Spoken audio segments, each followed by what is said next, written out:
Porto Alegre possui muitos sebos e livrarias espalhados pela cidade, principalmente na região central. O repórter Juliano Zaremski visitou alguns destes locais e mostra por que eles são tão importantes.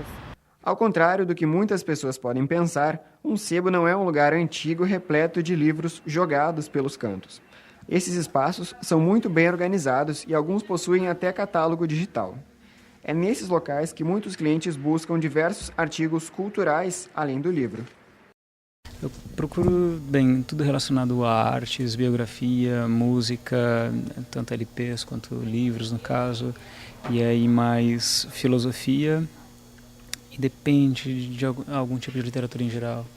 Livros, digamos, clássicos, né, antigos também, poesia, né, por exemplo, Fernando Pessoa, Castro Alves, esses livros, quando eu encontro, né, mas eu não tenho um gosto específico, né? Eu sou meio eclético, né? A quantidade de sebos e de livrarias hoje em Porto Alegre é muito grande.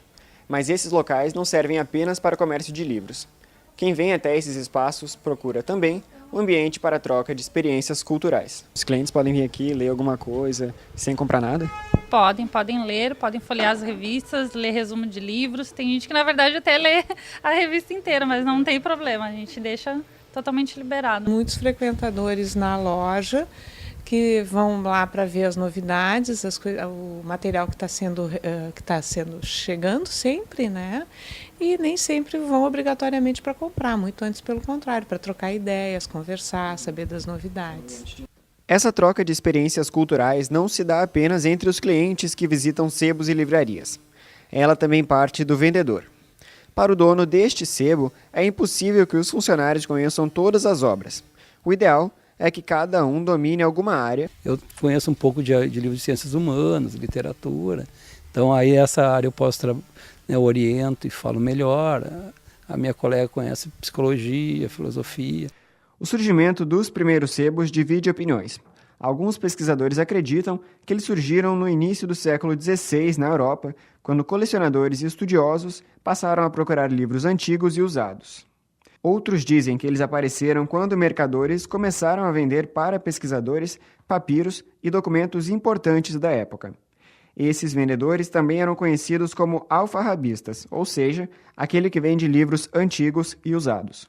Alguns estudiosos afirmam que o termo tenha surgido por causa do aspecto sebento que os livros adquiriam quando mal conservados ou manuseados constantemente.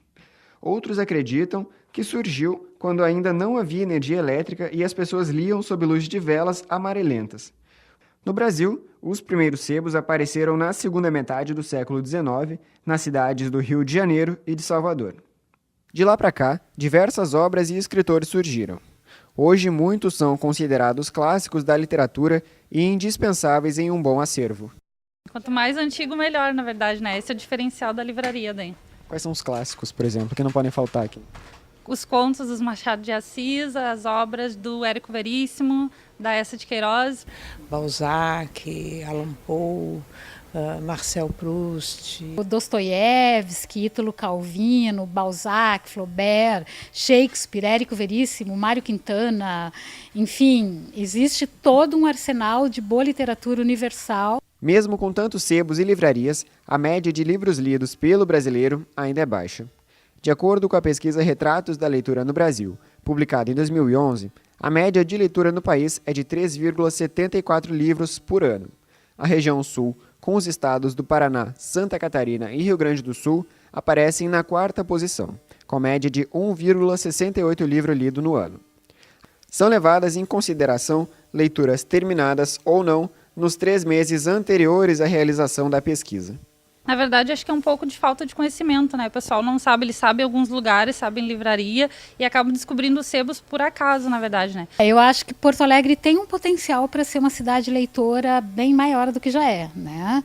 Eu acho que faltam, talvez, mais estímulo por parte da mídia, né, da imprensa em divulgar mais os espaços e os lançamentos, né, mas eu acho que Porto Alegre tem sim uma capacidade de se tornar uma cidade bem mais leitora do que já é.